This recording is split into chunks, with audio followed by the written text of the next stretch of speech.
Data structure using C में आज हम लोग पढ़ेंगे क्यू।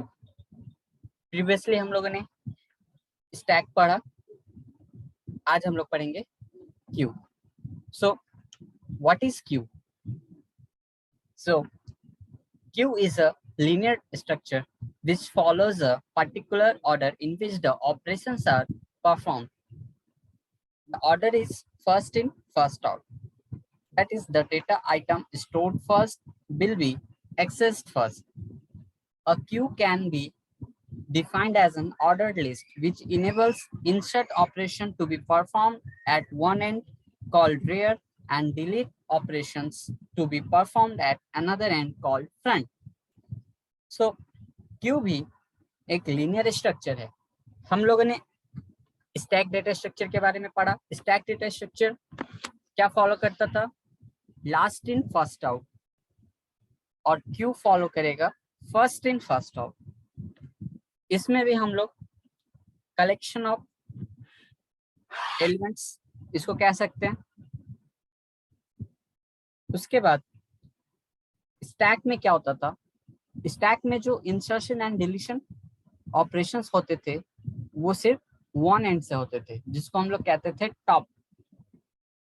क्यू में दो एंड होते हैं। फर्स्ट एंड को कहेंगे front end and second and को कहेंगे रियर एंड। एक एंड से इंसर्शन ऑपरेशन होगा, दूसरे एंड से डिलीशन ऑपरेशन होगा। इंसर्शन ऑपरेशन को हम लोग एनक्यू कहते हैं, डिलीशन ऑपरेशन को हम लोग डीक्यू कहते हैं। इंसर्शन हमेशा रियर एंड से होगा। रियर मतलब पीछे का।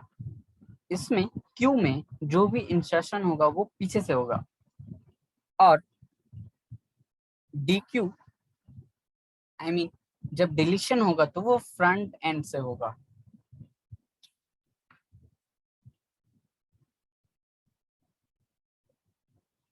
Now, what are the basic operations of queue? First, there are two main basic operations, that is NQ operation and DQ operation. Stack में हम लोगों ने क्या पढ़ा था? Push operation, pop operation. And Q में हम लोगों को पढ़ना पड़ेगा NQ एंड DQ। NQ का मतलब add an item to the queue। अगर हम क्यू में कोई आइटम को ऐड करेंगे तो उसको हम लोग कहेंगे NQ, और अगर हम लोग क्यू में से कोई डेटा को, कोई आइटम को अगर रिमूव कर रहे हैं तो उसको हम लोग कहेंगे DQ। Few more functions are required to make the above mentioned queue operation efficient. इसके अलावा कुछ और फंक्शंस है जिसको यूज करके हम लोग ये NQ और DQ फंक्शन को और इफिशिएंट बना सकते हैं। ये फंक्शंस तीन टाइप के होते हैं। फर्स्ट है पीक फंक्शन, सेकंड है इज फुल एंड थर्ड है इज एम्प्टी। पीक फंक्शन क्या करता है? Peak function get the element at the front of the Q. Peak function से हम लोग उस एलिमेंट को एक्सेस कर सकते हैं जो हमारे क्यू के फ्रंट में है विदाउट रिमूविंग इट, और इससे वो आइटम रिमूव नहीं होगा, हम लोग उसको एक्सेस कर सकते हैं। उसके बाद दूसरा फंक्शन है is full. Is full function check करता है कि क्यू फुल है कि नहीं। अगर क्यू फुल हुआ तो ये ट्रू रिटर्न करेगा और 1 रिटर्न करेगा, और अगर ये फुल नहीं है तो ये 0 रिटर्न करेगा और फॉल्स रिटर्न करेगा। सिमिलरली इज एम्प्टी फंक्शन ये चेक करता है कि क्यू एम्प्टी है या नहीं। अगर क्यू एम्प्टी हुआ तो ये ट्रू या 1 रिटर्न करेगा, अगर क्यू एम्प्टी नहीं है तो ये 0 या फॉल्स रिटर्न करेगा।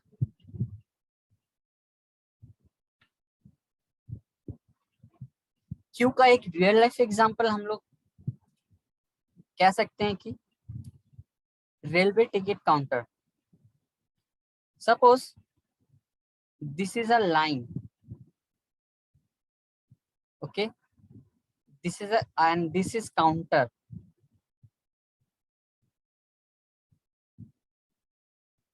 This is a line, this is a counter. So initially ये लाइन खाली है, ये लाइन खाली है। इसमें अगर हम लोग एक डेटा इंसर्ट करेंगे, सपोज उसका नाम हम दे दिए 1, तो ये जाकर कहाँ पे आ जाएगा, ये गया किधर से, पीछे से, इसको हम लोग कहते हैं रियर और इसको कहेंगे फ्रंट। सो जो भी डेटा इसमें इनपुट होगा, इंसर्ट होगा, वो होगा रियर एंड से। उसके बाद एक और गया जिसका नाम है 2, उसके बाद गया उसका नाम है 3, ठीक है। तो यहाँ पे अभी 3 डेटा इस क्यू में इंसर्ट हुए हैं।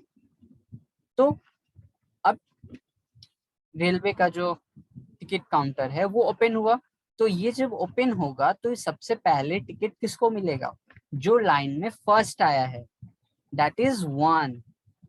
सो 1 को टिकट मिल गया, 1 को टिकट मिल गया, तो अब 1 आ जाएगा बाहर, 1 बाहर आ गया, तो अब फ्रंट में कौन रहा, 1 हट गया, तो अब फ्रंट में है 2। अब किसको टिकट मिलेगा, अब मिलेगा 2 को। 2 को टिकट मिलने के बाद क्या होता था, 2 लाइन से चला जाता था। सो जो लाइन में पहले आया वही पहले बाहर निकला, यही है क्यू, इसको ही हम लोग कहते हैं क्यू।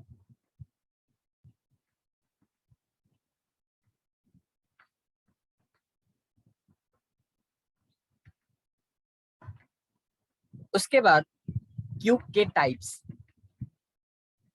जनरली क्यू 4 टाइप्स के होते हैं।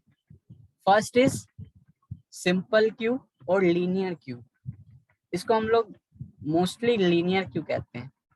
सेकेंड है circular queue, third one is priority queue and fourth one is double ended queue. So these are the 4 types of cues.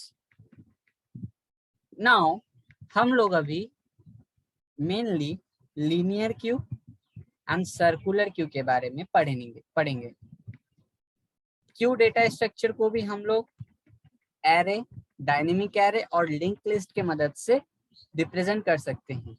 अभी हम लोग आज एरे का यूज करके क्यू डेटा स्ट्रक्चर को इम्प्लीमेंट करेंगे।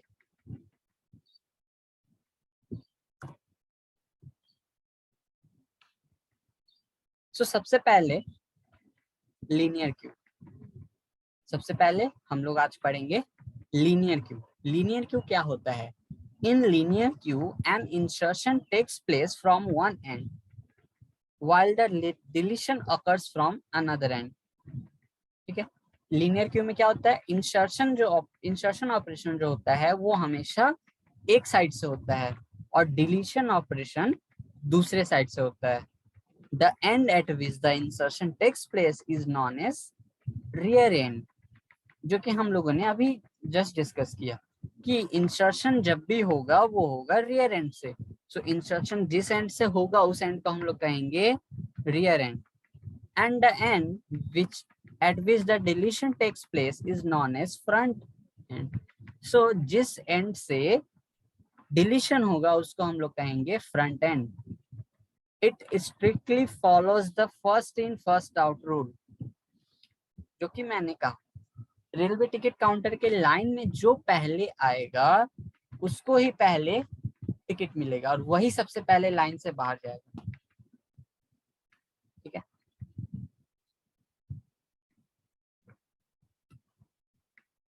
उसके बाद नाउ अब हम लोग पढ़ेंगे लीनियर क्यू में एनक्यू एंड डीक्यू ऑपरेशन कैसे होते हैं। सो सबसे पहले आज हम लोग पढ़ेंगे उसका एल्गोरिदम। तो लीनियर क्यू में एनक्यू का एल्गोरिदम क्या है। सो फर्स्ट स्टेप है कि if queue is full Q overflow and and, जो कि हम लोगों ने स्टैक में भी पढ़ा था। अगर स्टैक फुल है तो उसमें और डेटा इंसर्ट नहीं होंगे। सिमिलरली यहाँ पे भी अगर क्यू फुल है तो उसमें और डेटा स्टोर नहीं हो सकते। सो प्रोसेस को एंड कर दो। Okay, else if queue is empty, मतलब अगर क्यू एम्प्टी है, ठीक है, क्यू एम्प्टी है तो set front equals to 0 and rear equals to 0। Now इसमें अब एक बात जानना पड़ेगा कि फ्रंट क्या होता है और रियर क्या होता है। तो यहाँ पे लीनियर क्यू में मुझे दो वेरिएबल्स हमेशा लगेंगे, जिसमें एक रहेगा फ्रंट, एक रहेगा रियर। फ्रंट वेरिएबल में स्टोर होगा हमारा फ्रंट में जो इंडेक्स, फ्रंट सबसे पहले जो नंबर है, आई मीन फ्रंट एंड में जो सबसे पहला नंबर है उसका इंडेक्स, वो रहेगा फ्रंट वाले वेरिएबल में। और रियर वाले वेरिएबल में रहेगा जो सबसे लास्ट में इंसर्ट हुआ है एलिमेंट, उसका इंडेक्स।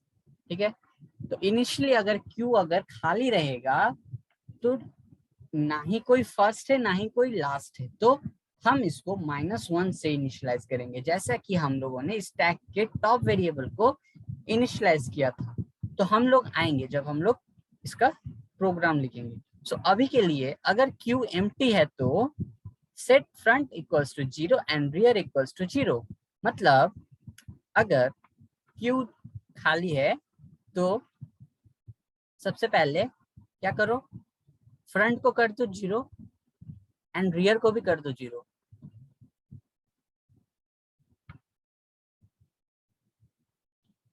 उसके बाद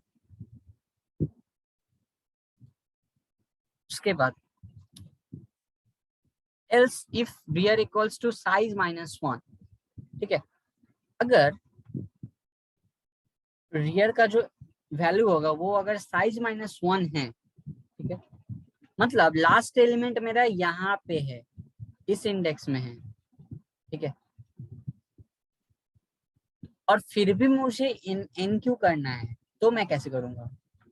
सो सबसे पहले मैंने चेक कर लिया क्यू फुल नहीं है। फुल अगर नहीं है तो ऑब्वियसली ये वाला इंडेक्स खाली होगा, but it this one index may be empty or may not be empty, but 0 index will definitely be empty। तब अगर ये खाली नहीं होगा तो हम लोग तो एनक्यू नहीं कर सकते, और जबकि हम लोगों ने ऑलरेडी चेक कर लिया है कि क्यू फुल नहीं है। अगर ये फुल नहीं है तो 0 एटलीस्ट 1 ब्लॉक तो खाली होगा ही होगा। ठीक है, तो हम क्या करेंगे, shift the element of queue and place them from 0 index accordingly along with front and rear value. So what does this condition says that, मान लो यहाँ पे है 1, यहाँ पे है 2, हमारा फ्रंट का वैल्यू है 2, मान लो हमारा फ्रंट का वैल्यू है 2, फ्रंट इंडेक्स का वैल्यू 2 और रियर का वैल्यू है 3, और रियर का भी वैल्यू है 3। सो ये वाला कंडीशन मैच हुआ, रियर इक्वल्स टू साइज -1, इस एरे का साइज है 4, 4 - 1 3, तो रियर का वैल्यू 3 है। तो हम लोग क्या करेंगे, एलिमेंट्स को, इस एलिमेंट्स को शिफ्ट करेंगे 0 के तरफ, तो 1 आ जाएगा यहाँ पे 0 इंडेक्स में। तो अगर 1 0 में आ गया तो 1 ही तो हमारा फर्स्ट वैल्यू था, तो अभी हमारा फ्रंट में आ जाएगा 0। उसके बाद हमारा सेकेंड एलिमेंट था 2, तो 2 आ जाएगा 1 के बाद। ठीक है, उसके बाद और कोई वैल्यू मेरा नहीं था, तो रियर का वैल्यू हो जाएगा 1। ठीक है, और ये वाला हट जाएगा। ठीक है, अभी के लिए हट जाएगा। तो मेरा एरे का अभी स्टेटस क्या हो गया, 0 1 2 3 इंडेक्स में सिर्फ 0 और 1 इंडेक्स में मेरा वैल्यू है, और ये वाला इंडेक्स और ये वाला इंडेक्स अभी खाली है। ठीक है, इसके बाद अगर हम आर हो गया, आर को हम लोगों ने फ्रंट और रियर के वैल्यू को हम लोगों ने मॉडिफाई कर दिया। उसके बाद है रियर को प्लस प्लस कर दो, तो रियर को प्लस प्लस कर दिए तो रियर का वैल्यू हो गया 2, रियर का वैल्यू 2 हो गया। ठीक है, एल्स अगर इन तीनों कंडीशन में कोई भी कंडीशन मैच नहीं होगा तो हम लोग तब रियर का वैल्यू +1 कर देंगे। सो अभी तो +1 नहीं होगा क्योंकि ये वाला कंडीशन मैच हो रहा है, 3 नंबर कंडीशन। उसके बाद हमारा 5th स्टेप कहता है कि store the element at rear index of queue. तो अब रियर का वैल्यू कितना है 2, 2 वाले इंडेक्स में हम लोग अब इंसर्ट कर देंगे। So that is the algorithm of NQ operation. इसको हम लोग और अच्छी तरह से समझेंगे एक एग्जाम्पल के थ्रू। इससे पहले हम लोग डीक्यू ऑपरेशन का भी एल्गोरिदम देखते हैं। सो डीक्यू एल्गोरिदम का फर्स्ट स्टेप है if queue is empty then queue underflow और एंड कर दो। मतलब अगर मेरा क्यू खाली है तो उसमें से कुछ रिमूव नहीं होगा, क्योंकि रिमूव करने के लिए तो कोई एलिमेंट चाहिए, एलिमेंट्स ही नहीं है तो रिमूव नहीं होंगे। ये हम लोगों ने स्टैक में भी पढ़ा था। स्टैक में अगर एलिमेंट नहीं होते थे, अगर स्टैक एम्प्टी होता था तो पॉप नहीं कर सकते हम लोग। स्टैक अंडरफ्लो कंडीशन कहते हैं जिसको। यहाँ पे हम लोग क्यू अंडरफ्लो कहेंगे। उसके बाद सेकंड स्टेप, अगर क्यू मेरा एम्प्टी नहीं है, मतलब उसके अंदर वैल्यू है, तो क्या करेंगे हम लोग, फ्रंट इंडेक्स में जो वैल्यू होगा क्यू में उसको हम लोग स्टोर कर लेंगे एक वेरिएबल में। ठीक है, फ्रंट वेरिएबल में। और फ्रंट के इंडेक्स में हमारा वो वैल्यू होगा जो सबसे पहले क्यू में इंसर्ट हुआ है, और उसको ही मेरे को रिमूव करना है। रिमूव करने के साथ साथ मेरे को उसको रिटर्न भी करना है। तो सबसे पहले मैं उसको एक वेरिएबल में स्टोर कर लूंगा, एक वेरिएबल में स्टोर कर लूंगा। उसके बाद अब हम चेक करेंगे कि फ्रंट का वैल्यू रियर का वैल्यू से इक्वल है या नहीं। अगर ये दोनों इक्वल हुआ, इसका मतलब ये तभी पॉसिबल है जब हमारे क्यू में ओनली वन वैल्यू रहेंगे।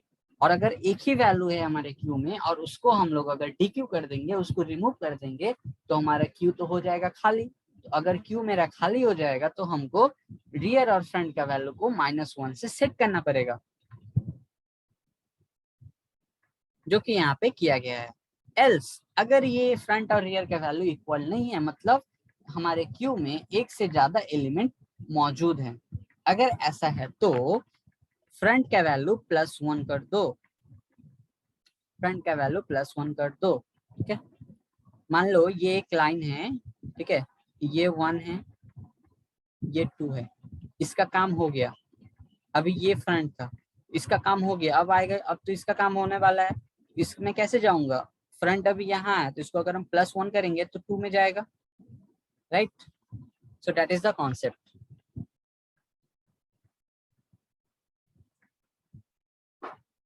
अब हम लोग एग्जाम्पल के थ्रू इसको अच्छी तरह से समझेंगे।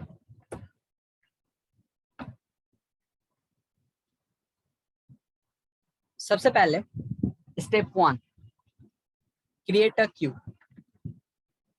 सबसे पहले हम एक क्यू को क्रिएट करेंगे। तो एक क्यू को क्रिएट किए तो एक क्यू बन के रेडी हो गया, जिसका साइज मैंने दिया है 5। तो initially we can see that our queue is empty, that's why front and rear index are initialized with -1। अब इसमें हम लोग इनक्यू करेंगे 5 को। तो 5 को इनक्यू करेंगे तो ये कहाँ पे आएगा, ये हमेशा स्टोर होगा रियर एंड से। तो सबसे पहले मेरे को रियर एंड को +1 करना पड़ेगा। तो रियर अभी है -1, इसको अगर हम लोग +1 कर देंगे तो रियर का वैल्यू हो जाएगा 0। अगर रियर का वैल्यू 0 हो जाएगा तो क्यू के एरे के 0 इंडेक्स में 5 स्टोर हो जाएगा इस तरह से। और इसमें 5 स्टोर हो गया तो अब फ्रंट और रियर का स्टेटस हुआ ये रहा, जो कि है 0 and 0। ओके, ये हमारे एल्गोरिदम में भी था कि अगर मेरा क्यू एम्प्टी है तो फ्रंट एंड रियर को 0 कर दो एंड रियर वाले इंडेक्स में इंसर्ट कर दो। ठीक है, सो सबसे पहले 5 इंसर्ट हुआ है तो हमारा फ्रंट इंडेक्स और उसका इंडेक्स है 0, तो फ्रंट में भी 0 होगा और रियर में भी अभी 0 ही होगा, क्योंकि this is the first as well as last index और एलिमेंट। उसके बाद हम लोग फिर से इनक्यू करेंगे 10। हम लोग फिर से इनक्यू 10 किए तो रियर ++ होगा, रियर हो जाएगा 1, तो 1 वाले इंडेक्स में हो जाएगा 10 इनक्यू। और नाउ फ्रंट एंड रियर का स्टेटस हो जाएगा 0 एंड 1। नाउ 5 सबसे पहले आया है इस क्यू में, तो इसीलिए उसका इंडेक्स है फ्रंट वाले वैल्यू में, वेरिएबल में, और 10 आया है अभी सबसे लास्ट में, दैट्स व्हाई 10 का इंडेक्स है 1 और 1 स्टोर है रियर वाले वेरिएबल में। उसके बाद जब हम इनक्यू करेंगे 15 तो ये आ जाएगा इंडेक्स नंबर 2 में। सो ये रहा, और हमारा सबसे फ्रंट वाला वैल्यू अभी भी 5 है तो 0, और अभी लास्ट वैल्यू है 15 जिसका इंडेक्स है 2, तो रियर वाले वेरिएबल में 2 है। उसके बाद फिर से हम इनक्यू करेंगे 20, इनक्यू करेंगे 20 तो वेरिएबल इंडेक्स नंबर 3 में 20 इंसर्ट हो जाएंगे और फ्रंट वैल्यू होगा 0 और रियर वैल्यू हो जाएगा 3। उसके बाद हम लोग अब डीक्यू करेंगे, तो डीक्यू करेंगे तो डीक्यू हमेशा कहाँ से होता है, फ्रंट के एंड से होता है। तो हमारा फ्रंट में भी कौन सा वैल्यू है, फ्रंट इंडेक्स है मेरा 0, 0 में है 5 तो 5 हट जाएगा। 5 हटने के बाद हमारा अब फर्स्ट वैल्यू कौन सा रह गया, 10, 5 हट गया, 5 के बाद कौन था 10, तो फ्रंट में हो जाएगा 1 जो कि 10 का इंडेक्स है, 10 का इंडेक्स है 1, तो इसीलिए फ्रंट में आया 1 और रियर में आया 3, क्योंकि लास्ट वैल्यू तो अभी भी 3 है, अभी भी 3 इंडेक्स है जिसका वैल्यू है 20। उसके बाद फिर से एनक्यू करेंगे 25, तो 25 एनक्यू करेंगे तो ये आएगा लास्ट में, 20 के बाद आएगा, तो 20 के बाद आ गया 25, फ्रंट अभी भी 1 रहेगा और अभी लास्ट एलिमेंट कितना है 25, लास्ट एलिमेंट 25 है जिसका इंडेक्स है 4, तो रियर वाले इंडेक्स में आ जाएगा 4। उसके बाद फिर से हम लोग एनक्यू करेंगे, now the twist comes, we can see that rear को अगर हम लोग प्लस अप करेंगे ना तो इसका वैल्यू हो जाएगा 5, और एरे इंडेक्स में 5 का तो कोई एग्जिस्टेंस ही नहीं है, ठीक है, but we can see that 0 index में वैल्यू खाली है, एक वैकेंट प्लेस है, मतलब क्यू हमारा फुल भी नहीं हुआ है, क्यू हमारा फुल भी नहीं हुआ है, तो हम लोग कैसे इंसर्ट करेंगे, हम लोग फ्रंट में तो इंसर्ट नहीं कर सकते, क्योंकि हम लोग जानते हैं लीनियर क्यू स्ट्रिक्टली फॉलो करता है फर्स्ट इन फर्स्ट आउट, जिसमें इंसर्शन हमेशा रियर एंड से होता है, और रियर एंड हम देख रहे हैं ऑलरेडी ऑक्युपाइड है, रियर एंड के बाद कोई वैल्यू कोई वैकेंट प्लेस नहीं है, तो हम लोग क्या करेंगे, इसके एलिमेंट्स को हम लोग शिफ्ट कर देंगे 0 की तरफ। सो इसको हम लोग अब शिफ्ट करेंगे, तो शिफ्ट करने पे क्या हुआ, नाउ सी वेरी केयरफुल, 10 आया 1 0 में, 10 के बाद जो था 15 आया 1 में, उसके बाद 20 आया इधर, और 25 सॉरी यहाँ पे हो जाएगा आपका 25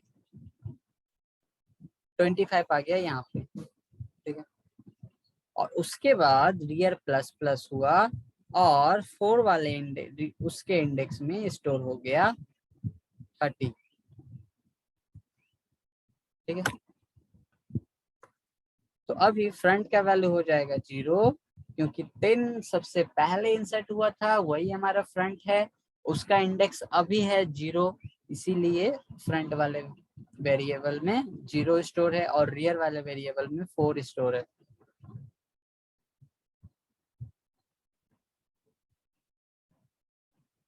इसके बाद हम लोग अब एनक्यू करेंगे 20, इसके बाद हम लोग अब एनक्यू करेंगे 20, इसके बाद स्टेप 9 में हम लोग अब डीक्यू करेंगे, डीक्यू करेंगे तो हमारा फर्स्ट वाला एलिमेंट खाली हो गया, तो अब मेरा फ्रंट वाले वैल्यू वेरिएबल में 1 होना चाहिए और रियर वाले में 4 होना चाहिए, ओके, उसके बाद फिर से डीक्यू करेंगे तो 15 रिमूव होगा और मेरा फ्रंट में आ जाएगा 2, फिर से डीक्यू अगर करेंगे तो फ्रंट वाला जो 2 इंडेक्स है जिसका वैल्यू है 20 वो अब रिमूव हो जाएगा, और फ्रंट प्लस प्लस होने के बाद फ्रंट वाले वेरिएबल में आ जाएगा 3, और 3 वाले में है हमारा 25 जो कि अब हमारा सबसे फर्स्ट एलिमेंट जो आया था वो है, और फ्रंट का वैल्यू 3 रियर का वैल्यू 4, फिर से अगर हम लोग डीक्यू करेंगे तो 25 रिमूव होगा, 25 रिमूव हुआ, अब मेरे फ्रंट और रियर इक्वल हो गए, दैट इज 4। अगर अब हम लोग डीक्यू किए तो डीक्यू होने पे we can see that there are only 1 element, अगर इसको हटा देंगे ना तो मेरा क्यू खाली हो गया। अगर मेरा क्यू खाली हो गया तो फ्रंट और रियर के वैल्यू हो जाएगा -1। So this is the example